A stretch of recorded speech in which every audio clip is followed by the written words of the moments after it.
Et voilà, on y est. Ce coup-ci, j'ai ouvert le micro. Bonsoir à tout le monde. Voilà, on est en place avec mon invité d'aujourd'hui. Bonjour Andrea. Bonjour Bruno, Comment ça va bien Andrea? ça va? Bon alors, je vais vous donner quelques tuyaux. Déjà, il faut aider un petit peu Andrea à se détendre. Elle a du mal avec ce fauteuil à bascule. Elle se dit, est-ce que je suis bien dedans, Ouais, pas dedans? Bon, si vous voyez qu'elle est trop ridicule, vous lui dites, hein, un vous petit lui dites, commentaire. et puis voilà. Bon, surtout, ce que je voudrais que vous me disiez d'emblée, s'il y a des personnes qui regardent, c'est si vous entendez bien le son, parce que pendant l'annonce, je vais rien vous cacher, j'avais oublié d'ouvrir mon micro. Par contre, celui d'Andrea est ouvert. Une émission très particulière ce soir, spéciale, puisque aujourd'hui, Andrea, c'est quel jour? On est le 2 avril et c'est la journée mondiale de l'autisme.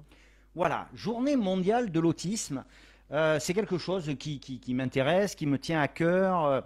Et puis c'est quelque chose sur le territoire de la Haute-Vienne et sur le territoire du Limousin, je trouve il se passe beaucoup de choses. Il y a beaucoup de compétences en matière d'accompagnement et de prise en charge de l'autisme.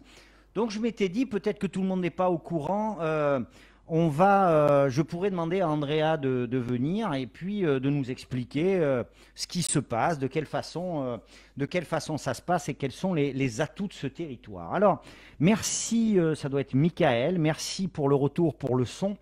Donc, les règles, vous les connaissez, hein, les règles de cette émission, c'est vous écoutez, si vous avez des questions, vous les posez.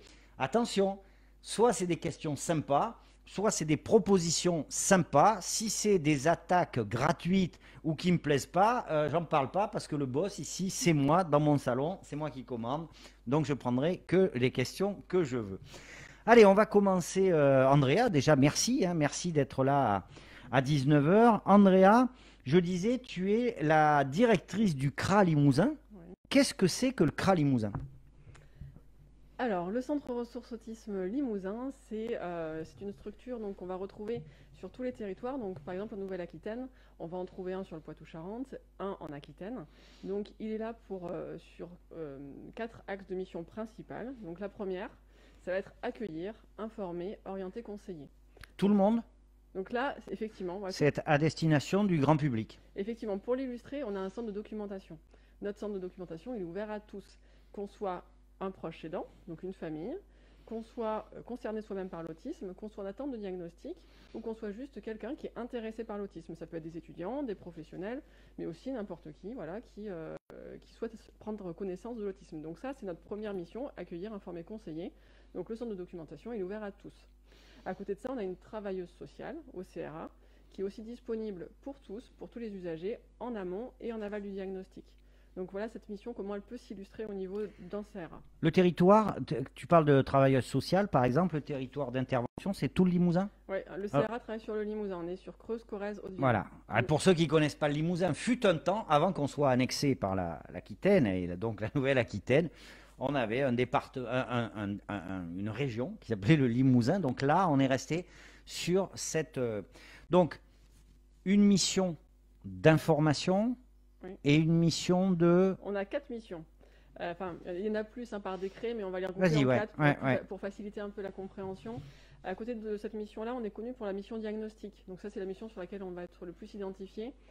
Donc en fait, c'est faire du diagnostic pour les personnes. Ça, on détaillera tout à l'heure. C'est un point important, le diagnostic. Voilà, tout hein. à fait, c'est un point C'est le important. point de départ. Voilà, en général, c'est pour ça qu'on connaît plus le CRA. Donc il y a une équipe qui va être autour de ça, équipe médicale, avec psychologue, éducateur spécialisé, ergothérapeute, psychomotricien, orthophoniste. Voilà, on a une équipe... Une équipe pluridisciplinaire. Voilà, tout à fait. Mm. À côté de cette mission de diagnostic, on a la mission de ressources. Donc celle-là, elle n'est pas forcément très identifiée, mais c'est apporter des informations. Mais là, on va être plutôt orienté sur de la formation, de la sensibilisation. Donc, plutôt pour les parents et les professionnels? alors, il y a les formations proches aidants, effectivement. Donc là, on va les proposer là, sur 2021. On attendait un petit peu de voir comment se dessiner l'année pour les proposer. Donc la première session sera en juin sur la thématique de l'appropriation du diagnostic pour les enfants de 0 à 10 ans. Et on va développer une autre session qui sera sur la thématique de la vie adulte, du passage à la vie adulte et tout ce qui est aussi vie professionnelle et vie affective et sexuelle. Donc là, ça c'est une partie de la ressource. On fait aussi de la ressource sur de la sensibilisation. Par exemple, là, on y reviendra sûrement, des webinaires sur des thématiques en lien avec l'autisme. On fait des formations pour les étudiants, pour les professionnels en poste. On intervient aussi dans les établissements, même ceux non dédiés à l'autisme, qui accueillent parfois des publics autistes et qui n'ont pas d'unité dédiée, donc pour savoir comment vraiment adapter la prise en charge.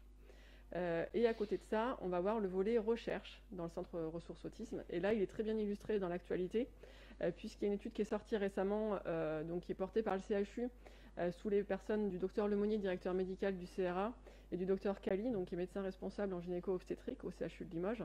Et donc là, c'est un premier travail sur le diagnostic de l'autisme dès les premiers jours de vie. Donc là, il mérite d'être étoffé. Il y aura d'autres études complémentaires pour renforcer ça. Mais si vous souhaitez avoir des informations complémentaires, vous pouvez regarder le communiqué sur le sujet. Très bien, allez, on respire un peu. Vous avez vu, elle explique bien. Il faut dire que j'invite que des gens qui expliquent bien. Je fais mon maximum. Si, elle est bien. Bonsoir Sylvia qui nous regarde de Poitiers. Ça fait plaisir de vous retrouver, Sylvia. Bonsoir Jean-Marie. Jean-Marie prend l'habitude de venir dans mon salon, c'est pas mal. Et je vois Agir qui est toujours là. Super, eh bien, écoutez, ça fait plaisir. Et puis on voit qu'on n'est pas sur un sujet économique. Aujourd'hui, on est plutôt sur un sujet de société.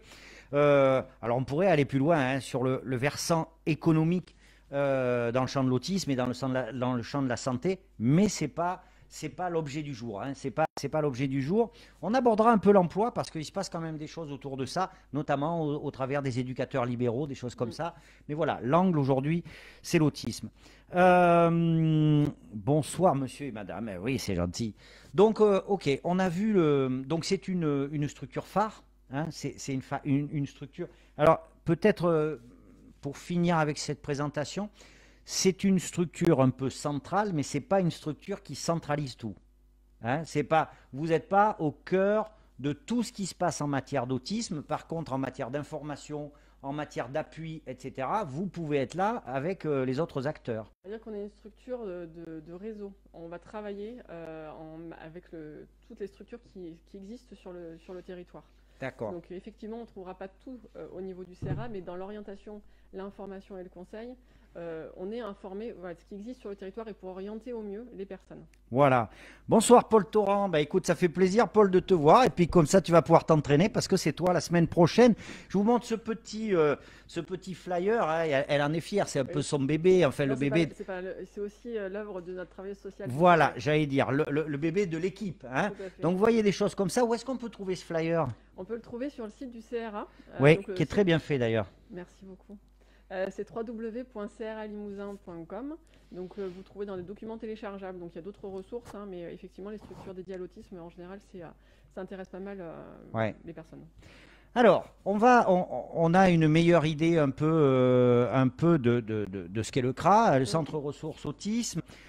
Si on est là, c'est que c'est la journée mondiale de sensibilisation à l'autisme. Il y en a vraiment besoin. À quoi ça sert cette journée? Raconte-moi un peu. Donc oui, il y a besoin de la journée mondiale de sensibilisation à l'autisme. Elle a, je dirais, deux enjeux cette journée mondiale. Le premier enjeu, c'est que sensibiliser à l'autisme, c'est de se rendre compte que c'est difficile dans le quotidien pour les personnes avec TSA, c'est difficile pour les familles. Donc en fait, sensibiliser à l'autisme, ça permet aussi de rendre plus facile leur quotidien. Voilà, on les comprend mieux. Souvent, c'est ce qu'on nous dit. Ah ben maintenant, je comprends mieux. Voilà, ça c'est le premier point qui fait que cette journée elle est essentielle. Le second, c'est dans une approche d'avenir, en fait, puisqu'on sait qu'un diagnostic précoce, c'est un enjeu majeur pour le futur de la personne. Donc plus le diagnostic sera fait tôt, plus on évite les surhandicaps. Donc en fait, en sensibilisant à l'autisme, que ce soit le grand public, mais aussi les enseignants, les médecins, tous les professionnels qui gravitent autour du tout petit, les crèches, on va permettre d'identifier plus vite qu'il y a quelque chose qui est un peu particulier dans le fonctionnement du tout petit. Et du coup, on va alerter plus vite la famille et ça va permettre d'aller plus vite vers un diagnostic. Et là, ça peut changer tout, en fait, en termes de prise en charge. Alors, on est d'accord, le diagnostic, la phase de diagnostic et tout ce qui va autour, l'observation, le signalement, l'interrogation par rapport à tout ça, comme tu disais, quelle que soit la personne à l'origine, peut-être un enseignant, un parent, etc., qui a un doute, c'est le point de départ. Ouais. Concrètement, de quels moyens on dispose aujourd'hui pour diagnostiquer l'autisme. Et ma question aura deux volets. Il y a le diagnostic enfant. Alors, je sais bien que toi, tu n'es pas médecin, mais tu travailles. C'est pas l'objet Ouais, de ma question. C'est que ouais. tu nous donnes une idée assez générale. Tu travailles notamment avec le docteur Lemonnier, hein, qui est très connu dans ce secteur-là. Il y a le côté enfant. Et puis, une thématique qui revient souvent, c'est le diagnostic adulte. Qu'est-ce que tu peux nous dire, bon, pour commencer, par exemple, sur le volet enfant? Alors, on peut dire que le diagnostic, l'âge moyen, c'est à 4 ans et demi. Que sur le volet des tout petits, donc il y a eu, enfin, c'est une priorité nationale, hein, ce diagnostic des Mm. tout petits. Donc, du coup, ce diagnostic permet d'arriver plus vite à une prise en charge. Donc, après, sur le diagnostic en lui-même, on va utiliser globalement les mêmes outils, hein, qu'on soit du tout petit ou de l'adulte. Il y a des outils qui ne pourront pas être utilisés parce qu'une fois adulte, parfois on n'a plus ses parents ou autre, Mm. donc on n'arrive plus à faire l'historique, donc ce qu'on appelle l'anamnèse. Mais globalement, on va être sur les mêmes outils. Donc si la question c'est de savoir s'il y a quelque chose qui varie entre faire le diagnostic du tout petit et faire le diagnostic des plus grands, pas forcément. Les outils vont être à peu près identiques. Par contre, le tout petit, il va falloir attendre un petit peu pour confirmer le diagnostic. Voilà, si on D'accord. fait le diagnostic à 2 ans, il va falloir quand même qu'on revoie l'enfant en général vers les 5 ans pour bien être sûr que le diagnostic n'a pas été erroné parce qu'il y a des choses, on est sur une évolution développementale, c'est un trouble neurodéveloppemental, l'autisme. Donc voilà, il y a des choses qui peuvent s'ajuster en grandissant jusqu'à voilà, 4-5 ans et après voilà. C'est le CRA qui fait le diagnostic ici. Est-ce que, il y a besoin d'être spécialisé? Est-ce que n'importe quel médecin peut poser? Je pose des questions basiques, mais peut-être que certains se posent ici, hein. Il y a peut-être des parents qui se posent des questions et qui ne savent pas. Est-ce que, il faut avoir des compétences particulières ou alors est-ce que n'importe quel médecin peut, à un moment donné, poser un diagnostic? Alors, en fait, là, on va rentrer dans des choses un peu techniques, mais en fait, on a une structure, il y a une première ligne, donc il y a une deuxième ligne et il y a une troisième ligne. Nous, on est sur ce qu'on appelle la troisième ligne, donc c'est-à-dire que normalement, les CRA diagnostiquent les cas complexes. D'accord. C'est-à-dire qu'il y a déjà eu une identification en amont? C'est-à-dire que, par exemple, une structure de deuxième ligne, comme un CAMS ou un CMP ou un CMPP, va avoir un doute sur le diagnostic et va nous orienter la personne pour qu'on confirme ou qu'on infirme le diagnostic. Voilà, il y aura des doutes par rapport à ça, donc on va être amené à être contacté par les professionnels des structures de deuxième ligne. Donc après, un médecin peut être amené à poser un diagnostic, mais par contre, il va falloir qu'il soit en réseau avec d'autres professionnels. Donc D'accord. voilà, parce que je vous disais, il y a des outils complets, il y a des outils d'évaluation, Hmm. et le médecin, donc notamment, il y a un outil qui peut être fait passer par des psychologues ou éducateurs spécialisés qui sont aguerris à l'autisme. Et voilà, le médecin, en général, va renvoyer sur un collègue pour faire ça. Il peut aussi avoir besoin de bilans complémentaires, donc qui peut être fait par des psychomotriciens, des ergothérapeutes. Donc, on va dire que de façon plus générale, c'est les structures dites de deuxième ligne qui vont poser le diagnostic et le CRA. Alors, j'ai Sylvia, là, qui est une aficionada, hein, des émissions. Sylvia, j'en profite, je ne sais pas si vous avez vu, j'ai acheté des micros, hein, et on ne se passe plus le micro, là, c'est le top, on nous entend bien, on se professionnalise, qu'est-ce que vous voulez, hein, il faut bien recevoir les invités dans de bonnes conditions. Par rapport au diagnostic, alors Sylvia dit j'ai un neveu qui a été détecté autisme Asperger à 3 ans et une nièce seulement à 25 ans. Alors on peut imaginer aujourd'hui que le temps passant, les pratiques se généralisant, on va aller de plus en plus sur des diagnostics précoces. Alors, il y a aussi, ça soulève la question du diagnostic au féminin. Ça, c'est vraiment quelque Ah, chose. oui, Ouais, c'est vrai que c'est important ça. ouais. Et effectivement, le diagnostic au féminin, parce que aujourd'hui, quand on va nous parler de 4 garçons autistes pour une fille autiste. Donc D'accord. en disant, ouais, l'autisme, c'est plutôt quelque chose qu'on retrouve chez le garçon. Chez les garçons. Ouais. On se rend compte, alors c'est aussi à affiner, mais que le diagnostic au féminin, il est beaucoup plus subtil. Donc ça va amener à vraiment approfondir certains points, puisque les femmes vont être amenées à mettre en place plus de stratégies. On va parler voilà, de tête de camouflage aussi. D'accord. Donc voilà, elles vont De compensation qui vont faire qu'on va pas on voir. va, voilà. Elles vont avoir des intérêts répétitifs et restreints, mais ils seront plus discrets. Enfin, on va dire qu'ils seront plus acceptés par la société. Donc voilà, ça semblera moins curieux. Alors c'est vrai, Sylvia, elle dit au départ, concernant l'enfant qui a été diagnostiqué Asperger, on peut penser qu'il est surdoué alors qu'il est en grande difficulté. Bon, c'est vrai que bon, ça, ce sont des, ça c'est pareil, hein.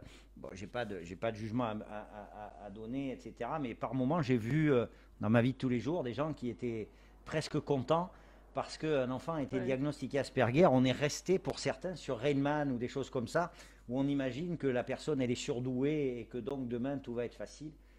C'est pas facile. Non, le quotidien n'est pas facile. Voilà. Après, voilà, je pense que les plus à même d'en parler, ça serait des personnes qui Bien sont sûr, concernées bien sûr, directement. bien sûr. Effectivement, on peut pas, voilà, on peut pas Alors, dire que c'est une chance. pour aller dans la lignée de ça, donc on fait le diagnostic. Là derrière, est-ce qu'il y a un autisme? Est-ce qu'il y a des autismes? Est-ce qu'il y a un autisme avec différents degrés de difficulté ou de quoi on parle exactement? Alors, la DSM-5, enfin, je vais Et il faut faire que tu trop dises ce que c'est technique. la Ouais, DSM-5. mais hein. enfin, c'est une classification. En fait, donc, voilà, je vais Hmm. pas rentrer dans les détails trop techniques, Ouais. mais ouais, c'est une classification donc qui permet donc de définir l'autisme. Donc, on parle de diade autistique, donc avec une première partie sur un déficit persistant des troubles de la communication et des interactions sociales, et D'accord. le caractère répétitif et restreint de comportements, d'intérêt, d'activité.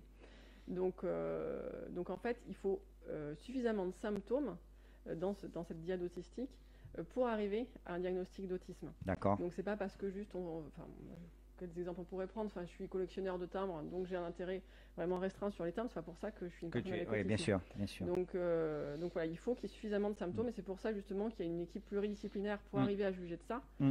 et pour arriver à poser le diagnostic. Donc comme on le disait tout à l'heure, le diagnostic il est médical, et puisque l'autisme c'est un trouble neurodéveloppemental qui est présent dès la naissance, donc ça c'est important aussi à savoir, on est autiste, et en grandissant on va rester autiste. Voilà, même si on va arriver à mettre en place une prise en charge adaptée qui va permettre que le quotidien soit beaucoup plus facile, on restera autiste toute sa vie. Sur la question des formes d'autisme, est-ce que quand on connaît une personne autiste, est-ce qu'on les connaît toutes? Oui, c'est ça la question. Ouais.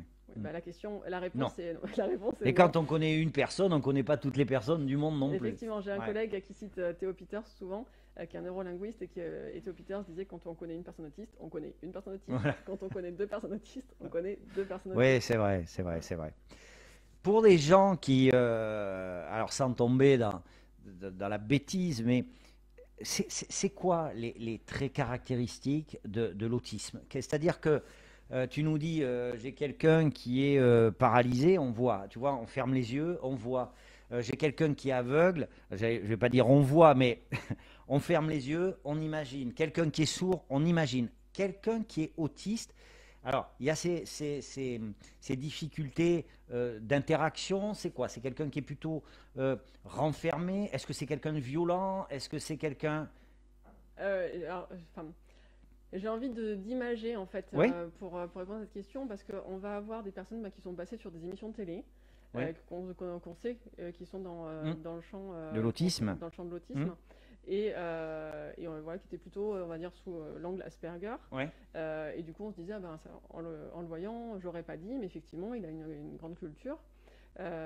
Après, on a en degré inverse, il y avait le film Hors Norme qui était sorti, je crois que c'était il y a 2 ans. Ouais. Je sais pas si ça dit quelque chose aux internautes, mais si on prend le film Hors Norme, là on a aussi de l'autisme, mais c'est pas du tout la même chose. Et là, il faut bien se rendre compte qu'il y a vraiment il y a un un spectre panel, qui est très large. il y a un spectre, Il y a un spectre très large. qui est très très large. Et du coup, voilà, on peut pas dire qu'est-ce qui va caractériser une personne avec autisme.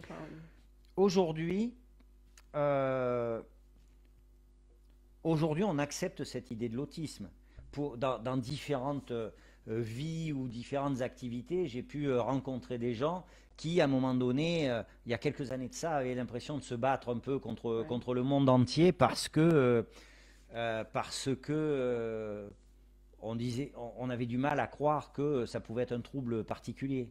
Je pense que c'est quand même toujours d'actualité, il ne faut pas non plus qu'on se Oui. voile la face. D'accord. Il y a encore des familles qui sont en difficulté. C'est difficile parfois de trouver la bonne ressource. Donc c'est pour ça que le centre ressources autisme, il ne faut pas hésiter à l'appeler, parce que même si nous on n'a pas la réponse immédiate, on va orienter vers le bon contact, vers le bon interlocuteur. Donc après, mais par contre, on a tous conscience, je pense qu'aujourd'hui c'est encore compliqué pour des familles. Alors, on a une idée. Ah oui, Sylvia, elle est passionnée. Sylvia, elle parle de Catherine Tourette. Je ne sais pas si tu connais. Catherine Tourette est une référence dans le domaine. Bon, très bien, qu'il l'a aidée, qu'il l'a accompagnée. Et Hors Norme, effectivement, est un film qui traduit bien différents syndromes de l'autisme, c'est clair. Bien, on a vu effectivement le cadre, le contexte. On va parler des choses concrètes. Ouais. Euh, on diagnostique tôt, on peut commencer à accompagner tôt. On va voir un peu aujourd'hui ce qu'on peut proposer sur le territoire en termes d'accompagnement, mais qui dit autiste ne dit pas forcément interdit d'aller à l'école. Donc, non mais je fais exprès, hein, tu sais bien, bien au contraire. Oui. Donc, un enfant autiste va à l'école, il y en a plein en Limousin. Concrètement, comment ça se passe? Alors, déjà, on est bien d'accord, il faut qu'il soit épaulé systématiquement ou pas? Alors, ça ne va pas être systématique. Alors, ça va soulever différentes questions. Il va y avoir la question des AESH, qu'on peut aussi parler. Il faut que tu dises aux gens ce que c'est que les AESH. Tout le monde ne Si sait je parle pas. d'AVS, AVS, ils savent mieux. voilà, c'est la même Hein, chose. voilà. C'est la Mais même c'est chose. nouveau. Ouais. Voilà. C'est que l'appellation n'est pas la même, mais Ouais. c'est la même chose. Mm. Donc il y a cette question-là. Il y a aussi la question des UEMA. Donc alors, c'est pareil, hein, unité d'enseignement maternel autisme. Il y a des dispositifs spécifiques autisme Oui. qui existent sur le territoire. Donc si l'enfant est scolarisé, il peut aller sur une unité d'enseignement maternel autisme. Il peut aller sur une scolarité ordinaire Oui. avec un accompagnement. Et puis il y a aussi des enfants qui sont suivis par un CESAD. Donc il va y avoir un suivi CESAD. Voilà, C'est SAD, il faut que tu dises ce que c'est. Les gens ne savent pas.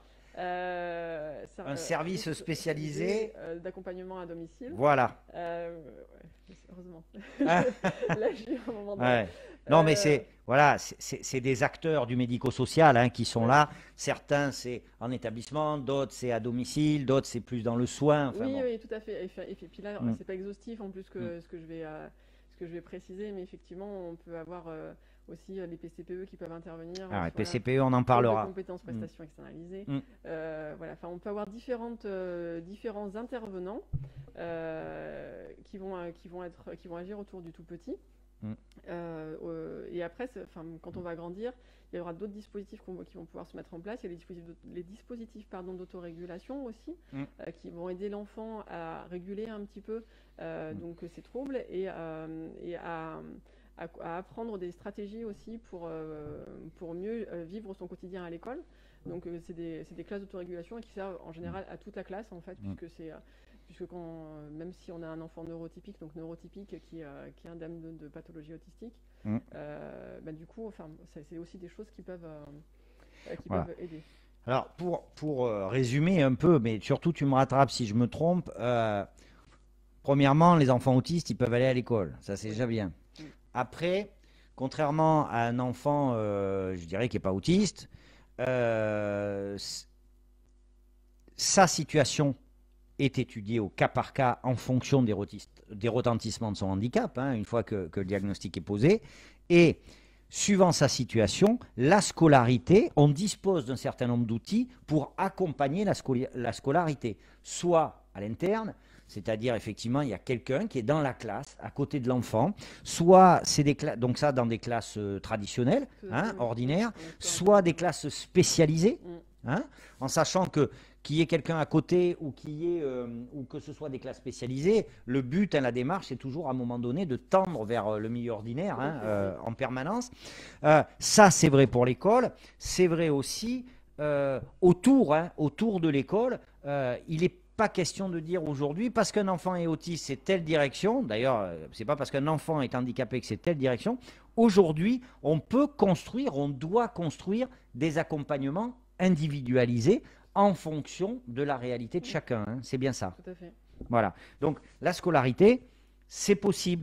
Ce qu'il faut dire aussi, c'est peut-être important, c'est qu'il y a tout ce qui peut être mobilisé autour de l'enfant, mais on a aussi chez nous un dispositif qui permet aux enseignants d'être accompagnés aussi. Oui, je voulais parler. Alors, je ne sais pas si c'était de ça que tu voulais parler des enseignants ressources autisme. Eh ben, vas-y, non, je voulais pas parler de ça, mais c'est bien sûr, c'est toi qui dois dire les trucs. Moi, je suis pas invité. Hein. Non, mais je sais pas du tout. Vas-y. Bon, bref, les enseignants ressources autisme, il y en a un par département. Ça, c'est pareil, ça a été mis en place récemment. Hein, c'était dans les priorités de la stratégie nationale. Donc, les enseignants ressources autisme, ils sont là pour être référents pour les enseignants quand ils ont justement un enfant avec TSA dans leur classe. Qu'ils ont des difficultés donc à aménager, à adapter au mieux pour que l'enfant il n'ait pas de troubles dans la classe, qu'il se sente bien. Donc elles vont donner des conseils. On travaille en ce moment d'ailleurs sur des fiches outils avec l'éducation nationale pour que ces enseignants référents, donc avec eux on travaille pour qu'ils puissent donner aux enseignants Après, justement, les conseils pour qu'ils aient des supports papier sur qu'est-ce qu'on peut mettre en place selon chaque problématique. Ça peut être le timer, ça peut être les plannings qui seront faits avec des pictogrammes. Il y a différents outils qui seront présentés, donc on espère à la rentrée 2022. Et donc, il y a un enseignant référent par département. Et ils vont être conseils et aussi orientation sur du matériel qui pourrait être mis en place. Sylvia nous dit, bien accompagné par la famille, les amis, le milieu scolaire et les professionnels de santé, l'autiste peut devenir autonome et suivre une scolarité normale. Il y a aujourd'hui des référents qui les accompagnent et qui font un travail incroyable. C'est un beau témoignage. Là aussi, bien évidemment, tout dépend du degré, tout dépend des difficultés rencontrées. Mais oui, il faut tendre vers ça et surtout y tendre dans le sens où il ne faut pas se dire, parce qu'il est autiste, il n'aura pas une scolarité. Non, il aura une scolarité différente, hein, peut-être, tout simplement. Là, on parle c'est vrai que quand on se projette, on parle peut-être des petites classes, mais des personnes, des jeunes autistes qui vont jusqu'au bac et même dans le supérieur, ça existe. Tout à fait, oui. Enfin, effectivement, il y a des caps qui sont plus difficiles que d'autres. Il y a le passage au CP. C'est vrai que des fois, il faut plus batailler, hein, parce que voilà, là, en maternelle, c'est plus facilement que l'enfant peut être scolarisé. Passage au CP, voilà, mais c'est pas pour ça qu'il n'y arrivera pas. Donc, il y a ce cap-là, il y a le cap du collège. Alors, parce que le collège, on connaît tous hein, les particularités. Il y a le changement de rythme, il y a les camarades, il y a l'adolescence, il y a tout ça qui fait que c'est vraiment compliqué. Mais après, voilà, il y a tous ces accompagnements qui peuvent être mis en place, qui sont là en support. Et on peut avoir aussi un accompagnement ponctuel, parce qu'on parle d'accompagnement dans le temps. Bien sûr. Il faut aussi se dire que quand il y a un risque de rupture, qu'on sent que là ça commence à pas aller, qu'il y a du sable dans le rouage, il peut y avoir aussi des interventions ponctuelles pour venir aider et éviter cette rupture scolaire, par exemple. Et on a des personnes, comme tu le disais, qui arrivent jusqu'à l'université, qui ne sont pas forcément sur ce qu'on pourrait appeler Asperger, et qui arrivent à l'université. Donc là aussi, il y a des dispositifs d'accompagnement au sein de l'Université de Limoges. Ouais. Donc l'Université de Limoges, qui est vraiment sur tout le territoire. Et on a une référente handicap au sein de l'Université de Limoges, donc qui est Elsa Alexandre, pour la citer, qui est référente sur le handicap, avec des systèmes de tutorat notamment, donc entre étudiants, qui est aussi très intéressant. Il ne faut pas hésiter à aller vers ça. Bien sûr. C'est handicap, c'est référente handicap, c'est pas que autisme, mais c'est référente handicap. Donc vous voyez, il existe des compétences à mobiliser tout au long de la scolarité. Franchement, honnêtement, si on ne trouve pas, ça m'étonnerait. L'école aujourd'hui est très au courant. Bon, il y a les enseignants dont tu parlais, il y a les enseignants référents dans le champ de l'autisme aussi qui sont là. Vous pouvez tout à fait parler si vous avez des doutes avec les enseignants. Il y a les médecins scolaires. Il y a effectivement le plus simple, c'est de vous adresser au CRA pour vous dire voilà, je me pose des questions, où est-ce que je peux aller, qui je peux aller solliciter. Franchement, il y a des possibilités aujourd'hui. Il reste des choses à faire, mais il y a beaucoup de possibilités. Ça, Andrea, c'est pour les enfants qui vont à l'école. Oui. Mais il y a des enfants autistes, comme dans d'autres handicaps, dont le handicap ne permet pas cette autonomie-là. Donc, qu'est-ce qu'il existe comme prise en charge sur le territoire ? Alors là-dessus, il y a les instituts médico-éducatifs. Les IME, voilà. Alors là, voilà, c'est le seul mot que tout le monde connaît, elle ne le dit pas celui-là. Donc les instituts, oui, les IME, les instituts. Donc c'est jusqu'à quel âge? C'est très bien, Andrea. C'est jusqu'à quel âge? Alors attends, juste, je dis bonjour à Jean-Luc. Merci beaucoup, Jean-Luc, de nous encourager. Merci à Walter, qui est un fidèle parmi les fidèles. Donc un IME, c'est quoi? Ah oui, donc sur la plaquette, tu as tout là. Voilà, pour essayer de répondre vraiment, parce que j'arriverai pas à être exhaustive. Bien sûr, bien sûr. Voilà, je préfère quand même que les gens, qu'ils soient, n'importe quel territoire qu'ils soient, je ne veux pas citer qu'un département. Bien sûr. Qu'ils aillent sur ces structures, donc qui sont dédiées à l'autisme. Donc après, il y a des places aussi dans d'autres, il y a un nombre de places limitées sur les unités d'autisme.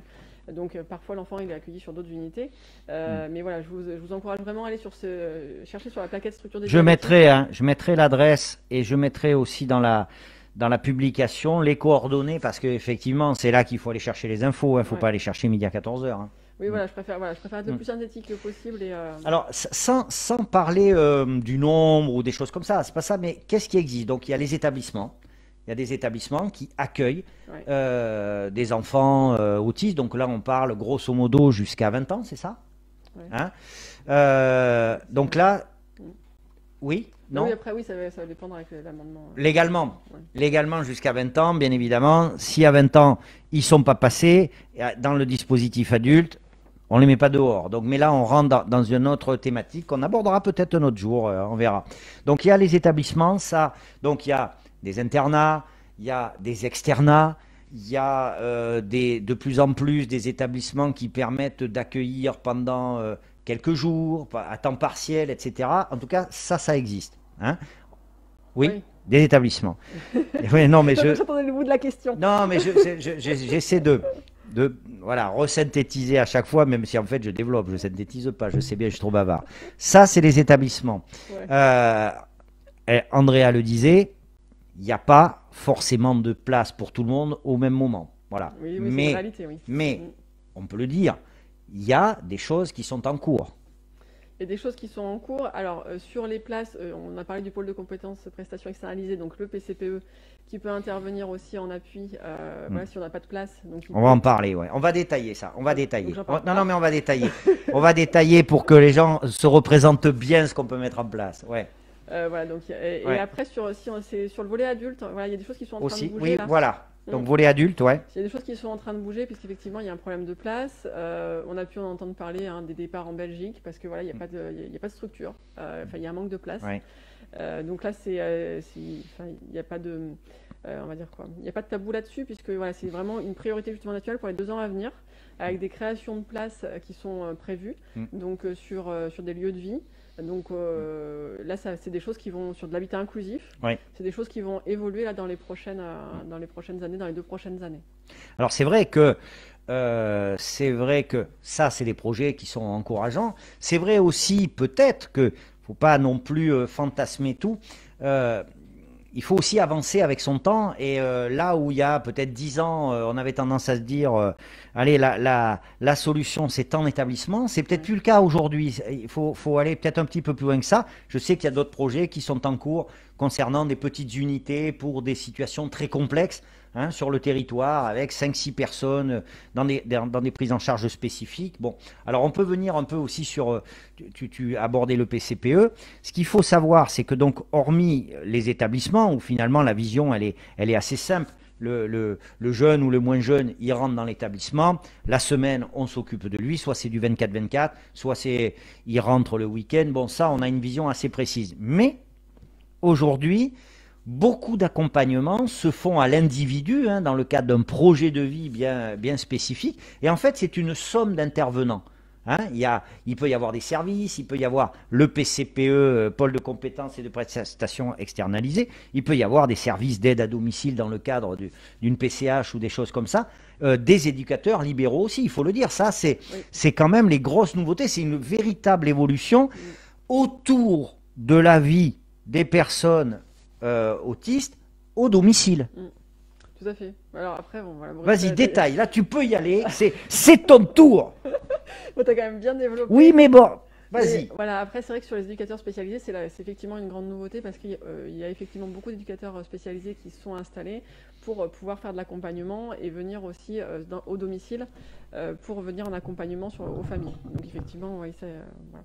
Donc aujourd'hui, ben ça c'est important. Par exemple, s'il y a des gens qui nous regardent, comment ça se passe pour quelqu'un qui a un enfant autiste, qui a besoin de soutien au domicile?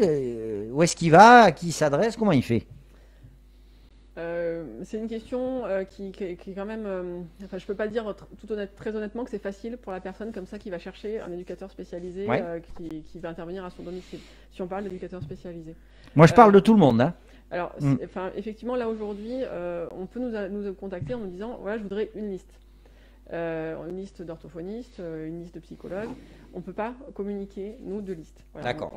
C'est des limites qui nous sont posées. On ne peut pas communiquer de listes. Par contre, on travaille à d'autres choses qui permettraient de rattacher aux recommandations de bonne pratique de la HAS, de la Haute Autorité de la Santé. Donc, on travaille sur quelque chose en 2022, justement, pour que les professionnels, par contre, qui, eux, seraient intéressés pour se faire référencer, qui puissent le faire. Donc là, on n'est plus sur un principe de le CRA communique une liste. mais des professionnels se rapprochent de nous parce qu'ils souhaitent être référencés. Donc là, c'est en construction. Donc pour l'instant, on en est juste aux prémices. Et ça sera, voilà, dès qu'on aura plus de construction là-dessus, on communiquera pour expliquer aux professionnels que là, voilà, ils peuvent nous contacter. Pour l'instant, c'est pas le cas. C'est sur une initiative nationale. Aujourd'hui, une famille qui souhaite faire intervenir un éducateur à domicile pour s'occuper de son enfant, dans quel cadre intervient cet éducateur? Est-ce qu'il est supervisé? Est-ce qu'il a une obligation de supervision? Ou est-ce qu'on prend un éducateur et puis il vient et puis basta? Aujourd'hui, effectivement, l'éducateur n'a pas de supervision. S'il est en libéral, il n'aura pas de supervision, effectivement. D'accord. Bon. Alors après, renseignez-vous, échangez. Il faut savoir qui fait quoi, comment. Bon, ceci dit, le point de départ, bien souvent, c'est aussi un service. C'est-à-dire que l'enfant ou l'adulte a été reconnu handicapé, l'autisme a été diagnostiqué, les personnes qui sont en face de vous sont en mesure de vous dire, mais voilà, alors on va aller plutôt sur un service, il y a de la place, il n'y a pas de place. À ce moment-là, vous pouvez voir pour un éduc, et il y a des structures qui portent. Alors après, effectivement, on n'a pas parlé des associations de famille. Oui, c'est important. Ouais, c'est important parce qu'elles font un gros boulot et notamment là, il y a un guide qui est en cours pour expliquer justement les bons conseils en fait. Voilà, je cherche quelqu'un en libéral, comment je m'y prends parce que cette problématique de liste, c'est un vrai problème. Donc voilà, ils ont établi une petite grille de voilà, qu'est-ce que je dois faire. Je cherche quelqu'un en libéral, par où je commence, qu'est-ce que je dois vérifier. À quoi je dois être attentif.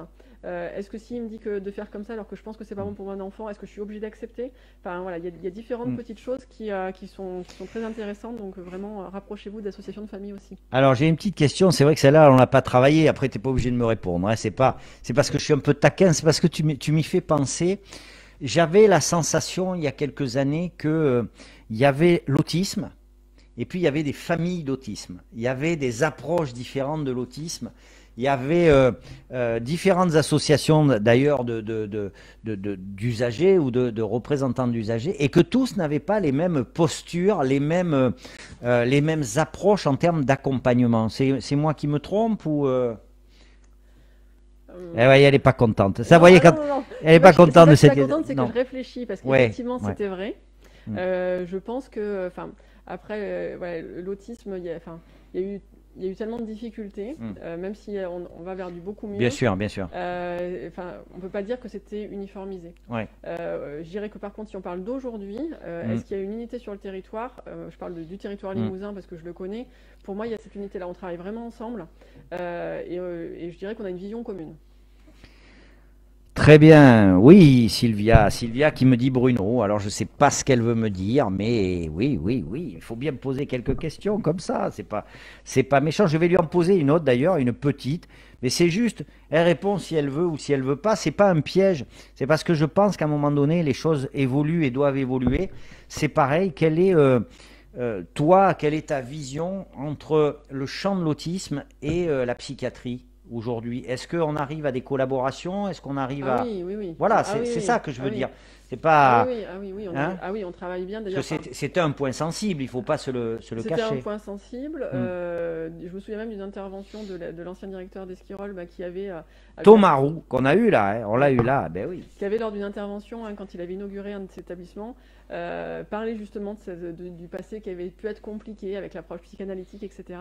On a beaucoup évolué là-dessus. Aujourd'hui, on est en partenariat avec Esquirol. D'ailleurs, les webinaires, si certains les ont suivis, il y avait Handiconsul, qui est quand même un service d'Esquirol. On travaille avec C2RL, qui dépend. Le C2RL, oui, très bien. Une très belle équipe, très belle équipe du C2RL. Il y a vraiment, on peut pas dire. Tu viens de citer les webinaires là. Ils sont en replay, ils peuvent les voir les gens ou pas? Les webinaires vont être en replay à partir de la semaine prochaine, puisque on attendait l'autorisation de droit à l'image. C'est intéressant. Donc faites-le passer parce que là c'est pareil, c'est une mine d'informations. On va passer à autre chose, mais tu peux nous dire de quoi ont traité ces webinaires? Alors, ils ont traité de différents sujets. L'idée, c'était vraiment d'aborder sous l'angle Journée mondiale, donc sensibilisation. Donc, on a commencé avec de la présentation du TSA. Donc, on l'avait fait en 2 parties. On a traité de la partie sensorielle, on a présenté HandiConsult, donc le dispositif HandiConsult. Ah oui, HandiConsult, c'est intéressant ça, oui. On a traité aussi, les comportements problèmes et les approches éducatives. Mm. On a traité donc des témoignages de personnes avec autisme, donc là c'était ce matin, puisque vraiment on voulait que lors Bien de la sûr. journée mondiale, des personnes puissent témoigner. Vous avez la parole, bien sûr. Voilà, et parce que c'est avant tout pour eux que la journée Bien sûr. existe. Et on a clôturé là ce soir avec les processus développementaux et l'autisme, c'était le docteur Lemonnier qui présentait. Voilà, il y a du lourd, hein. Là, il y a du contenu, de l'information. Si ça vous intéresse ou si vous connaissez des gens qui peuvent être concernés, ben voilà, envoyez-les sur le site du CRA et vous aurez tout. Donc d'ici quelques jours. Tout à fait. Et en fait, ces webinaires étaient en partenariat. Enfin, il n'y a pas eu que le CRA dans les intervenants, il y a eu aussi d'autres partenaires. Donc j'ai cité HandiConsult, il y avait aussi la page, les PEP 87, l'Alzea, qui ont présenté la plateforme TND, je l'ai oublié, pardon. Oh là, tu vas te faire tirer les oreilles. Donc oui, effectivement, enfin, voilà, il y a eu différentes présentations. L'objectif, c'est de faire une seconde session de webinaire à la fin de l'année, parce qu'on dit souvent, une journée mondiale, quand elle est finie, voilà. il se passe quoi après? Oui, voilà. c'est vrai. Donc en fait, l'idée, c'était de faire une seconde session. Donc on a invité les personnes justement lors des webinaires à poser des thématiques qui les intéressaient. Et on va en échanger avec d'autres partenaires pour qu'on arrive à représenter tout le champ de l'autisme, parce qu'il est vaste. Et justement, tu en parlais en disant qu'il y avait beaucoup d'acteurs. Et l'idée, c'est vraiment qu'on puisse aussi faire participer tout le monde. On s'en fera l'écho. J'en ferai l'écho. On va bien trouver un moyen de le faire. Je le dis, alors c'est pour taquiner Sylvia, parce qu'elle n'est pas du Limousin, tu comprends, mais je le redis, en Limousin, nous avons énormément de compétences et d'expertise en matière d'autisme. Hein. Franchement, c'est vrai. Hein, c'est pas, oui, c'est vrai. Ça foisonne. Il y a des gens. Tu as cité des structures. Alors, on va pas en prendre une plutôt qu'une autre, mais il y a énormément de très bon travail qui est fait et voilà, des familles qui trouvent leur compte, hein, parce que c'est ça hein, qui est important au bout du bout. Bon, on a fait un petit peu le tour, très bien. On a diagnostiqué, on a été à l'école, on a vu ce qui pouvait se passer autour. Maintenant, quelque chose qui me tient particulièrement à cœur, c'est l'emploi. Oui. L'emploi. Alors, est-ce que on peut être autiste et salarié? On peut être autiste et salarié. Par contre, c'est aussi une des priorités. Il y a beaucoup de priorités nationales, mais du coup, c'est pour ça que les choses bougent très vite, parce que c'est mis en axe prioritaire. Là, les derniers chiffres, alors il n'y avait pas vraiment de stats précises, mais on estimait qu'il y avait 1% des personnes avec TSA qui étaient en emploi ordinaire. Oui. C'est pas beaucoup. Mais c'est pas beaucoup. C'est pas. Alors, il faut toujours faire très attention. Il faut toujours faire très attention aux statistiques, parce que c'est pareil, une fois qu'on a dit par exemple qu'il faut qu'il y ait 6% de personnes en situation de handicap dans une entreprise. Alors je dis ça parce que j'ai eu une autre vie à la GFIP par exemple. Et moi, je rencontrais des employeurs qui me disaient « Mais moi, je veux bien, mais je n'ai pas les gens qui ont les compétences. Qu'ils soient handicapés ou pas, ce n'est pas le problème. Moi, je veux qu'ils aient les compétences. » Donc, après, quand on met la dimension handicap, qu'est-ce qui se passe? Ce n'est pas tant une capacité ou pas de faire le travail. C'est que, même si c'est de moins en moins vrai, parce que tu nous l'as présenté, c'est qu'aujourd'hui, il y a aussi une problématique de formation initiale. C'est-à-dire que si tu as des gens qui peuvent aller à l'école quasiment normalement ou être accompagnés à l'école, eh bien, les gens, ils progressent normalement, ils se professionnalisent normalement et arriver sur le champ de l'emploi, les employeurs peuvent les prendre parce qu'ils ont le niveau suffisant ou les compétences suffisantes. Après, si effectivement la scolarité est très entravée par ce handicap ou un autre, forcément, un employeur ne va pas embaucher quelqu'un uniquement parce qu'il est handicapé. D'ailleurs, ça ne serait pas lui rendre service et ce n'est pas le meilleur respect. Mais c'est intéressant hein, d'avoir des chiffres, mais à un moment donné, il faut qu'ils soient recontextualisés. Oui, après, il y a des initiatives comme celle d'Andros qui est assez connue. Ouais. En Corrèze, hein, c'est en Limousin. Oui, en Corrèze, là. Ouais, je ne sais plus si c'est sur quel. Ah si, j'ai vu la Cap Emploi et la mission locale, etc. Si, ils ont fait la promotion juste. Et même l'ARS, Madame Girard, hein, qu'on salue, de la Corrèze, faisait la promotion de l'opération Andros. Oui, tout à fait. C'est vrai, sur le site de Corrèze, effectivement. Ouais. Donc oui, on a cet exemple-là, hein, quand même, qui tu peux nous en parler peut-être un peu? Qu'est-ce qu'ils ont fait de spécial là-bas? Ils accueillent plusieurs salariés donc avec autisme. Donc il y a eu des aménagements donc qui bénéficient d'ailleurs à l'ensemble des salariés, hein, comme souvent quand on fait des aménagements pour les personnes, que ce soit avec autisme ou avec un handicap de façon générale. Hein. En général, ça bénéficie à tout le monde. Donc là, ils ont fait des aménagements. Ils se sont rendus compte, ils ont commencé en se rendant compte qu'il y avait certaines missions qu'on ne pouvait pas donner parce que du coup, c'était pas suffisamment précis, puisque une personne avec autisme, il faut bien que la consigne soit très claire. Voilà. Donc du coup, ils ont adapté les missions confiées et en fait, on se rend compte que quand on donne les bonnes missions à la personne, la personne qui sera dans l'emploi sera parfois même plus efficace qu'une personne, ce qu'on appelle neurotypique. Alors c'est vrai que à Limoges aussi, hein, on n'a pas besoin, il n'y a pas que les Corésiens, parce que vous comprenez, les Corésiens ça va, c'est un peu comme les Bordelais, ça va bien un moment. Non, c'est pour rire, je dis ça, mais les Corésiens font de la confiture, très bien, ils sont chez Andros. Chez nous, on a une entreprise aussi qui travaille beaucoup avec le champ de l'autisme, c'est Celios. Celios Conseil, qui est une entreprise d'informatique, de réseau, etc., où le dirigeant, hein, Philippe Mazière, est particulièrement sensibilisé à ça. Alors c'est vrai, Sylvia, elle l'aborde un peu là, et tu en as parlé, c'est au-delà de l'employabilité, dans l'absolu, c'est certaines tâches, certains postes de travail qui sont plus ou moins compatibles avec le nécessaire environnement de certains retentissements En fait, oui, c'est une question d'aménagement. Voilà. Voilà, alors, on parlait de l'emploi ordinaire. On peut bifurquer sur le dispositif emploi accompagné. Oui, vas-y, c'est intéressant, bien sûr. Donc, le dispositif emploi accompagné, donc, qui existe donc, pour accompagner les personnes. Ça va être sur les préparer à l'entretien d'embauche. Ça va être les préparer à leur prise de poste. Ça va être aussi le maintien dans l'emploi. Donc là, ce dispositif emploi accompagné qui existait déjà sur les 3 départements, hein, Creuse, Corrèze, Haute-Vienne, ils ont eu la labellisation spécialisation autisme. Oui. Ça veut dire qu'ils suivaient déjà des publics autistes qui n'étaient pas encore dans la labellisation. Maintenant, ils vont pouvoir le développer encore plus. Donc là, on va commencer un partenariat avec eux, puisqu'on les soutient complètement dans cette initiative, hein, pour développer l'emploi donc sur le territoire limousin des personnes avec autisme. Donc pour bien situer, le dispositif emploi accompagné, il est porté par l'ADPI 23, par Formadapt 23 sur la Creuse, la page 19 pour la Corrèze, et sur la Haute-Vienne, c'est Plimoth. Alors on fera une émission spéciale pour ça, je les inviterai d'ailleurs, j'en profite aussi pour vous dire que je vais inviter très prochainement, j'ai plus la date en tête, Antoine Duverneuil qui est le directeur de Cap Emploi Haute-Vienne, justement pour qu'on parle de l'emploi des personnes en situation de handicap. Alors ce qu'il y a de bien avec le dispositif emploi accompagné, enfin moi c'est ce que j'y vois de particulièrement intéressant, à la fois pour les personnes et pour les entreprises, c'est qu'on est sur un accompagnement à vie, c'est-à-dire pendant toute la durée du contrat. Il se trouve que j'ai eu une autre vie où je travaillais dans l'insertion professionnelle et où quand on avait, c'est pas joli ce que je vais dire, mais j'emploie ces mots exprès, quand on avait un peu vendu notre demandeur d'emploi qui était travailleur handicapé en lui disant mais si vous allez voir, vous allez y arriver, etc. Une fois qu'il était dans l'entreprise, il n'y a plus personne. L'employeur était un peu démuni. Là, aujourd'hui, l'employeur a un interlocuteur pendant toute la vie du contrat. Hein, c'est essentiel à la fois pour assurer, à la fois pour l'usager, bien sûr, à la fois pour pouvoir avoir des conseils sur les aménagements, etc.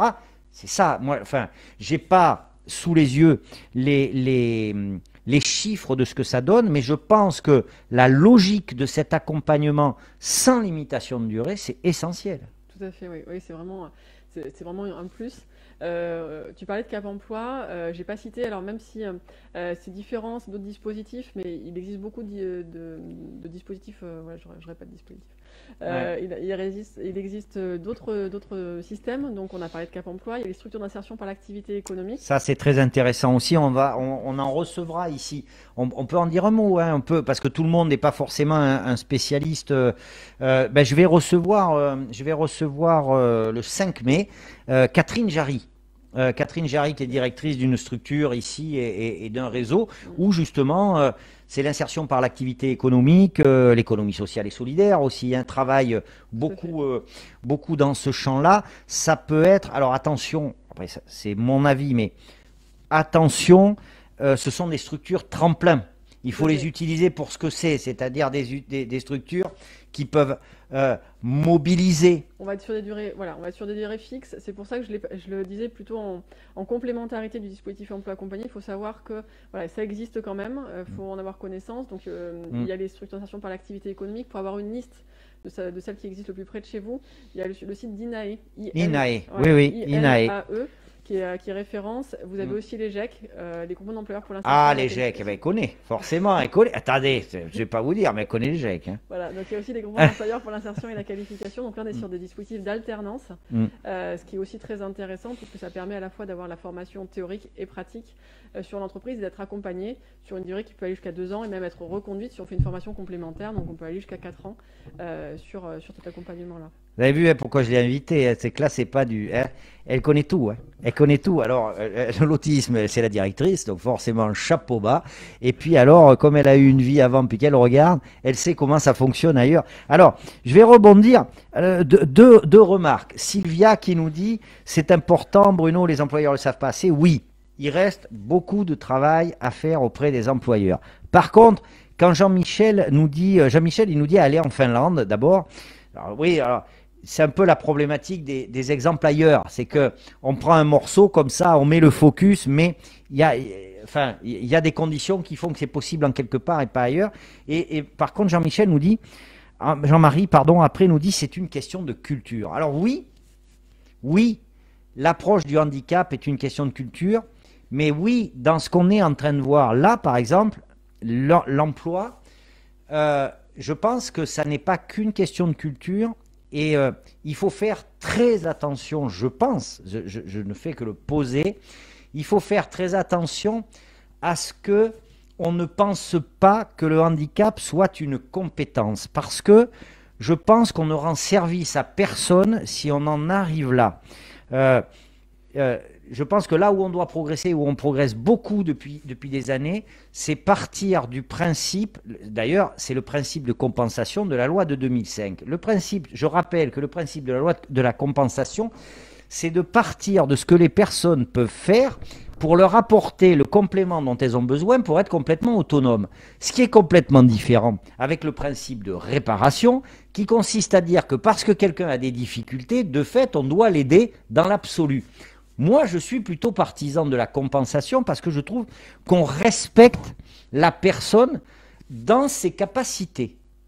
Et je trouve que c'est un bon point de départ. Et je trouve qu'avec ce principe de compensation, beaucoup de progrès ont été faits dans l'accompagnement scolaire, dans la formation professionnelle. On n'en a pas parlé, mais il existe des dispositifs de formation professionnelle. En quelque part, l'emploi accompagné, c'est un dispositif de compensation. Et on reste à côté, mais en partant du principe que la personne, elle est là et qu'on sera présent le jour où il y en aura besoin. Oui, c'est rassurant, tout à fait. Hein? Ouais, mais je ne sais pas pourquoi on est parti de la Finlande à là. Parce que Jean-Marie disait, il a fait un commentaire en disant « Aller en Finlande, 3 points de suspension ». Donc ça veut dire que c'est au moment où il l'a dit, il y avait sans doute des choses... Alors après, on s'enrichit aussi de ce qui se passe ailleurs. Hein. Oui, mais vas-y, tiens. Oui, non, mais c'est vrai, on parle du dispositif d'autorégulation tout à l'heure. C'est un dispositif qui avait été mis en place par Stéphane Beaune, qui a été amené ici, donc qui avait débuté aussi sur la Corrèze. Voilà, on s'enrichit de ce qui se passe ailleurs. Il faut aussi se renseigner. On apprend toujours à regarder ce qui est fait par les autres pour voir si nous, on peut s'adapter. Bien sûr. Voilà, alors, en matière d'emploi, il se trouve que j'avais eu la chance, j'avais été invité justement par des acteurs de l'autisme ici. Il y avait une sexologue, je ne sais pas si tu la connais, une Québécoise qui fait le tour...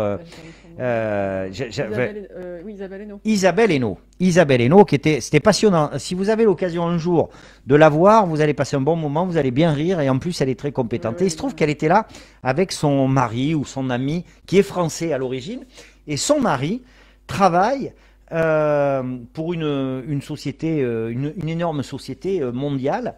Et ils ouvrent un peu partout dans le monde des cabinets d'ingénierie informatique avec des autistes, avec des personnes. Voilà, parce que l'activité correspond bien, parce que le cadre de travail, les objectifs correspondent bien.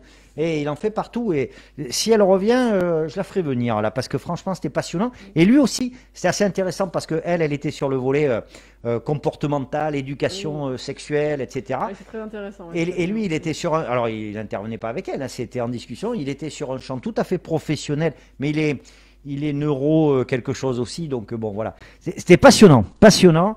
Oui, tout à fait, Sylvia.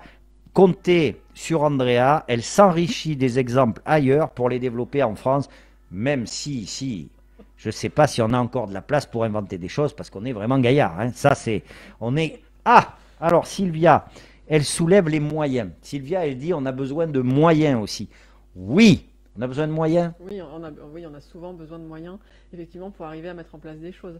Donc, voilà, toutes les priorités là, qui ont été dites, hein, qu'on a pu aborder, il y a des moyens derrière, effectivement. Alors, moi, je dirais, il y a besoin de moyens. Bien sûr, qui n'a pas besoin de moyens? Je constate aussi, voilà, dans ce que je peux voir dans ma vie de tous les jours, que, en fait, quand je rencontre les acteurs du handicap en général et de l'autisme en particulier, que par moment, la mutualisation, l'optimisation, la collaboration ne nécessite pas forcément beaucoup de moyens supplémentaires, mais peut-être une autre posture, un autre paradigme, et qu'on arrive à des choses quand même Oui, voilà. intéressantes. Ouais, Hein. effectivement, ça dépend de l'objectif Voilà. que l'on va avoir. Tout à l'heure, on parlait des places adultes.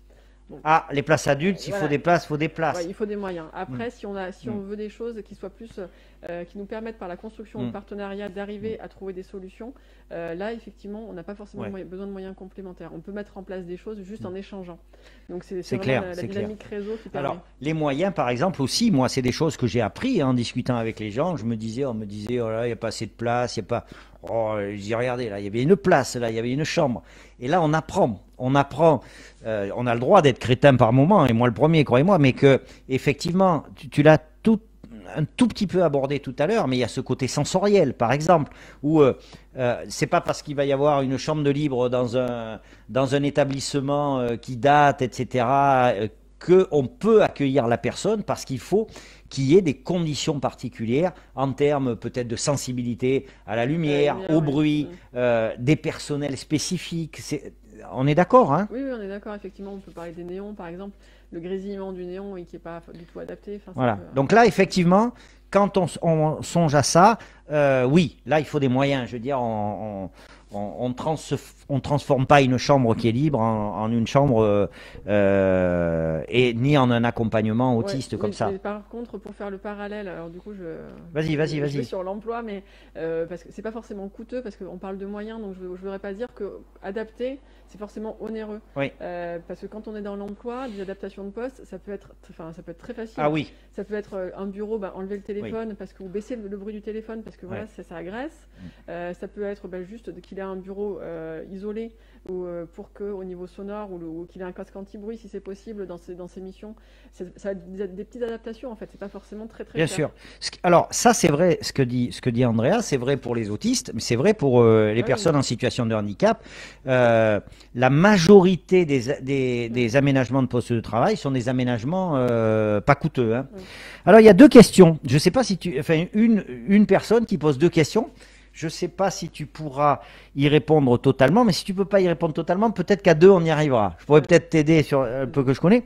Alors, les aidants ont-ils un soutien financier, une prise en charge sécurité sociale? Y a-t-il une reconnaissance par l'État de l'aidant? Deux questions, c'est beaucoup. Alors, tu commences par quoi?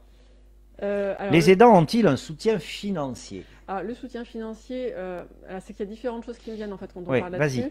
Il y a par exemple sur de la formation, oui, il y a une prise en charge. Si on parle. Donc tu parles de parents qui voudraient se former pour leurs enfants, ils peuvent suivre une formation et être aidés financièrement pour suivre cette formation. Déjà la formation elle sera gratuite. Au moins ça sera, il n'y a pas besoin de rembourser. Les frais de déplacement sont pris en charge. D'accord. Les frais de restauration sont pris en charge. Et si la personne, elle habite un peu loin, qu'elle habite à Aubusson et qu'elle veut venir absolument à une formation à Limoges parce qu'elle a loupé celle de Guéret, puisqu'on fait sur les 3 départements, on lui prend les frais d'hôtel. D'accord. Donc voilà, Donc ça, C'est une première aide. Ça, c'est la première aide. Après, si on parle des frais qui sont liés à l'enfant, ça me fait rebondir sur quelque chose là qui va aboutir, c'est les plateformes de coordination et d'orientation. Donc, qui vont s'appeler encore par une abréviation PCO. Donc, on va parler des plateformes. Donc, c'est des plateformes TND pour les troubles neurodéveloppementaux. Donc, là-dedans, on y met le TSA puisque c'est le sujet du jour, mais on y met d'autres choses, hein. On y met les troubles 10, on y met les TDAH, les troubles de la communication, les troubles moteurs. On y met pas mal de choses. Donc, ces plateformes, elles seront dédiées là dans un premier temps au 0,6. Et il y a une prise en charge forfait précoce. Au 0,6 ans. 0,6 ans. C'est pas 0,6 le téléphone portable. Heureusement que je suis là, je ne sais pas ce qui se passerait. Donc il y a une prise en charge forfait précoce avec l'ouverture de remboursement à d'autres professionnels qui n'étaient pas pris en charge jusque-là. Ah d'accord. Donc on a les psychomoteurs, les psychomotriciens, pardon, je vérifie quand même parce que je ne veux pas dire de bêtises, psychologues, ergothérapeutes, en plus des professionnels qui étaient conventionnés déjà. Très bien, les ergothérapeutes, c'est bien qu'ils soient remboursés un peu. Mais bon, je dis ça parce que bon, je suis taquin. Voilà, donc il y a ça qui me venait. Et dans la question, il y a une autre chose. Ah ben, déjà, je peux apporter un complément comme ça sur un peu ce que je connais. Les aidants ont-ils un soutien financier, une prise en charge sécu? Déjà, la première étape, c'est de faire un dossier auprès de la MDPH, la Maison départementale des personnes handicapées. Au vu de la situation, la MDPH peut attribuer une allocation d'adulte enfant handicapé, peut attribuer éventuellement une prestation de compensation du handicap suivant la situation. Après, on ne va pas rentrer dans les détails parce que c'est très complexe, mais oui, et le statut d'aidant est-il reconnu dans ce cas-là? Alors oui, puisqu'il peut y avoir une majoration de l'une ou de l'autre d'ailleurs, en fonction du fait que la personne elle travaille ou qu'elle ne travaille pas, ou qu'elle a quitté son travail, ou qu'elle a diminué son temps de travail pour s'occuper de son enfant. Donc oui, il existe un certain nombre de choses par rapport à ça. Donc vous le voyez, Andrea le disait, la formation c'est possible, il y a des choses qui sont possibles au niveau de la MDPH. Allez voir votre MDPH, les MDPH vous recevront et normalement devront être en mesure de vous conseiller. Attention, une fois de plus, on est dans le principe de compensation, on n'est pas dans le principe de réparation. Tout ce que font les MDPH se fait en fonction de grilles, en fonction d'analyse, en fonction de textes de loi. On ne fait pas ça au doigt mouillé comme ça. Donc, allez les voir, comprenez comment elles fonctionnent, déposez un dossier. Et puis, je crois qu'on ne peut que conseiller. Il y a beaucoup d'associations de parents, d'usagers, etc. Il faut s'en rapprocher. Il faut s'en rapprocher, il faut se rapprocher des travailleurs sociaux, il faut se rapprocher de la MDPH. Effectivement, voilà. Après, c'est bien d'être accompagné et c'est bien aussi de prendre des infos là au bon endroit. Bien sûr, bien sûr. Donc là aussi, on vous renvoie sur le site du CRA. Hein, il y a des infos, mais alors n'hésitez pas à vous rapprocher de votre MDPH. Je sais que de temps en temps, c'est pas facile à les joindre, mais bon, franchement, n'hésitez pas. Et là, le gros avantage, et c'est aussi l'inconvénient des fois qu'on peut reprocher au MDPH, on dit que ça dure longtemps. Oui, ça dure longtemps, je vais vous dire pour une simple et bonne raison, c'est que tous les dossiers sont évalués individuellement. Il n'y a pas de mécanique à la MDPH. Voilà, c'est comme ça. C'est-à-dire que quand il y a 10 000 personnes en Haute-Vienne qui font une demande en 2020, il y a eu 10 000 dossiers qui ont été ouverts et qui ont été étudiés. Bon, voilà, c'était comme ça. C'est pour ceux qui connaissent les MDPH. Bon, eh bien, c'est pas mal, hein, dis donc, ça fait pas mal d'infos. Dis donc, voilà, alors on est à où là? Une heure, mais parce qu'elle bavasse, moi, bien sûr. Il avait vendu 45 minutes. Je dis quasiment rien, moi, hein, bon, vous comprendrez. Alors, si, on va finir, bien sûr, mais on ne peut pas finir sans une note d'actualité. Il y a quelques éléments, tu es venu, j'espère, avec des nouveautés. Ah ben oui, mais alors j'en ai déjà grillé un petit peu. C'est pas grave, tu les répètes. Les nouveautés, vas-y. Sur les nouveautés, donc on a parlé là juste à l'instant des plateformes. On a parlé de la priorité donnée aux places adultes. On a du coup survolé sur les délais diagnostiques parce que ça aussi c'est une attente des familles. Donc il faut savoir qu'il y a une opération nationale de réduction des listes d'attente. Donc là c'est pareil. Pour les diagnostics. Hein. Pour le volet diagnostic. D'accord. Donc il y a en différents volets. Donc nous au niveau du CRA on a eu un renfort sur l'équipe diagnostique. Donc là c'est pareil, il y a eu des moyens accordés par le national à tous les CRA de France. Donc là, il y a eu 5 professionnels déjà qui nous ont rejoints, que ce soit des médecins, des psychologues, des éducateurs spécialisés ou des postes de secrétariat, puisqu'il faut aussi... D'accord, voilà. Très bien. Donc là, les professionnels, il a fallu les former aux différents outils d'évaluation. Mais donc là, on commence à diminuer déjà nos délais. Donc ça, c'est une des actualités. Si vous voulez avoir un peu plus d'infos, justement, il y a eu notre documentaliste qui a fait un article dessus. Donc il présente un petit peu du coup aussi sur le journal du CRA ce qu'est l'opération nationale de réduction des listes d'attente. Et dans l'actualité, je peux pas clore sans parler du contexte actuel qui est compliqué. La Covid, oui. S'il y en a qui n'avaient pas vu, on a un virus qui traîne. Voilà. Voilà. Donc, et comme là, on réattaque une période de confinement qui peut être encore compliquée pour les familles, puisque voilà, si on a des tout petits, l'enfant il reste au domicile. S'il est en institution, des fois on le reprend à la maison. Mais on est d'accord quand même que les centres restent ouverts là. Alors tout reste ouvert. Normalement, on n'est pas sur la situation de mars-avril où il y avait vraiment des choses qui étaient vraiment compliquées parce que c'était de l'inconnu. Donc là, normalement, tout le monde y est rodé, toutes les prises en charge continuent. Il n'y a rien qui doit s'altérer. Par contre, si vous êtes en difficulté, là encore, on peut conseiller de renvoyer vers la MDPH, de renvoyer vers le CRA si vous avez un problème, de contacter, en tout cas de ne pas rester face à ces difficultés. Alors là aussi, on va moduler un peu, mais je sais que c'est ce qu'elle pense. C'est qu'Andrea fait le parallèle avec le premier confinement. C'est vrai que ça avait été un peu compliqué pour tout le monde, etc. Il faut aussi quand même reconnaître la grosse mobilisation de l'ensemble des acteurs, les établissements qui n'ont pas pu garder pour des raisons sanitaires, mais qui ont fait des suivis à domicile, des accompagnements à domicile, qui n'ont laissé tomber personne. C'est très important. Il faut féliciter tous ces gens-là, parce que on parle beaucoup des soignants, c'est très bien, à juste raison, mais je vous assure que dans le médico-social, ils ont été extraordinairement là, et la meilleure preuve, c'est qu'il y a eu finalement que très peu de situations qui ont flambé, parce que ils ont été capables de faire un boulot de fou. C'est vraiment à souligner. Ces gens-là, encore aujourd'hui, se posent un certain nombre de questions sur la vaccination, etc. Dans les établissements. Et là, on ne parle pas que des autistes, on parle du champ du handicap. Moi, je les entends pas beaucoup, les professionnels du médico-social, alors que ils sont tout le temps là, quoi. Ils sont dans les établissements, ils sont auprès des familles, et virus ou pas virus. Ah oui, effectivement, ils ont toujours été là. Ils ont été aussi force de proposition parce qu'il y avait des contraintes qui étaient fixées pour des raisons sanitaires. Et du coup, ils ont vraiment cherché à s'adapter, à donner les outils qu'il fallait pour les personnes qui étaient à domicile. Et ils ont toujours été présents. Voilà, écoutez, on a fini, donc on va lui poser la question traditionnelle, la dernière question, à moins que vous ayez une question, là vous avez 3 minutes. Donc, Andrea, il y a une tradition ici, il y en a deux, alors je ne t'ai pas posé la première. La première, c'est que voulait faire la petite Andrea quand elle était toute petite? Elle ne voulait pas être directrice du CRA, qu'est-ce qu'elle voulait faire, la petite Andrea? Je ne sais pas si je vais répondre à cette question. Ah faudrait, c'est la règle, sinon... Moi, j'aimais beaucoup regarder Miss France. Et du coup, c'était mon grand rêve quand j'étais petite. D'accord. Bon, alors on va passer à la deuxième. Je crois que là, c'est la première qu'on me fait. Miss France, écoutez. Non, mais après, on grandit. Et voilà, on se elle est honnête. Alors après, tu m'as pas dit si tu voulais avoir la carrière de Miss France ou si tu voulais avoir la carrière de Geneviève de Fontenay. C'est pas tout à fait pareil. Je voulais avoir la couronne. Ah, la couronne, tu voulais la couronne, Et oui, mais tu vois, j'en ai eu une, moi, et puis en fait, elle a trop frotté, ça m'a abîmé le... Donc, donc Andrea souhaitait être Miss France. Écoutez, si vous avez des relations dans ce secteur, voilà. Il y a Virginie Faubert qui disent bravo Andrea. J'espère que... Ah oui, on te demande si tu ne voulais pas travailler dans un GEC.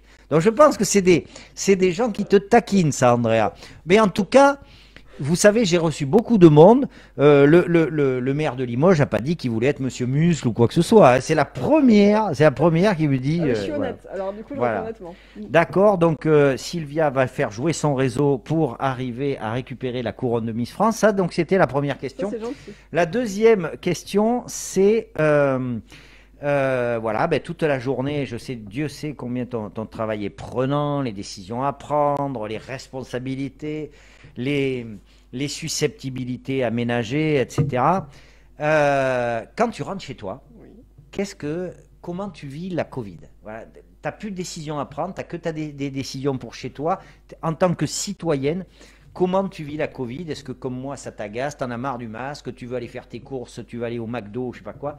Non, toi, tu dois pas aller au McDo, je Non. pense.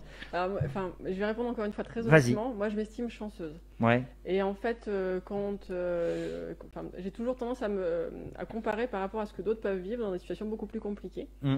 que ce soit dans la maladie, dans des situations de guerre. Mm. Et en fait, quand on voit, il suffit d'allumer le JT, déjà on a ça du coup à portée de vue, et du coup, j'éteins pas la télé en me disant bon ben voilà, je passe à autre chose. Et en fait, quand on a eu ce contexte sanitaire, tout de suite pour moi, ça a été de relativiser en me disant est-ce que c'est vraiment dramatique d'avoir apporté le masque, de faire attention. Voilà, enfin, voilà, moi je le vis un peu comme ça. Je suis d'une nature optimiste, hein.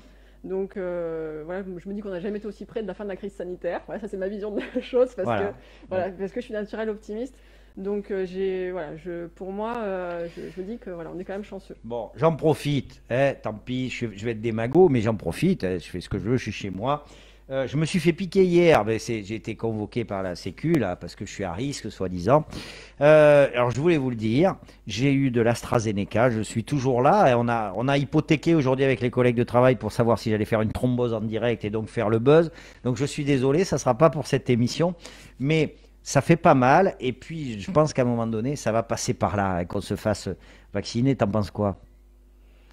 Bah, effectivement, oui. Enfin, de toute façon, bon, ouais, je pense que Voilà. ça sera. On ne dit pas qu'il faut se faire vacciner. ça sera Moi, une- je ça vous se- dis ce que j'en pense. Voilà. ça sera En une tout solution, cas, hein. voilà. Je me suis fait vacciner. Je suis pas mort. Écoutez, Jérôme, quel parcours professionnel, Andrea, toujours très investi. Félicitations. Ah oui, c'est Virginie, d'accord. Je vois qui c'est. Écoutez, bon, c'est des gens à qui Andrea a donné de l'argent pour Oui. dire du bien d'elle Oui, sur les réseaux je leur sociaux. avais dit. Voilà. Bon, merci beaucoup. Merci Sylvia. Merci Virginie, bien sûr. Jérôme, Virginie. Merci Nathalie. Merci Michael. Merci Walter. Merci Paul. Merci à tous ceux qui nous ont suivis. Écoutez, l'émission va être disponible en replay, comme d'habitude. Si vous connaissez des gens que ça peut intéresser, parce que je pense quand même qu'il y avait beaucoup d'infos. On peut couper la fin sur Miss France ou pas? On coupera pas la fin sur Miss France, on est bien d'accord. Donc si vous avez des gens qui peuvent être intéressés par cette thématique, eh bien, la première chose, c'est que vous pouvez leur partager le replay. Et puis la deuxième chose, n'hésitez pas, envoyez-les vers le site internet du CRA. Merci beaucoup Andrea. Merci Bruno. Ou alors Miss. Allez, c'est là-dessus. Merci Miss, merci Sylvia. À très bientôt. Je vous souhaite une bonne soirée et profitez bien de ce grand week-end si vous avez la chance d'avoir 3 jours. Allez, bonne soirée. Salut.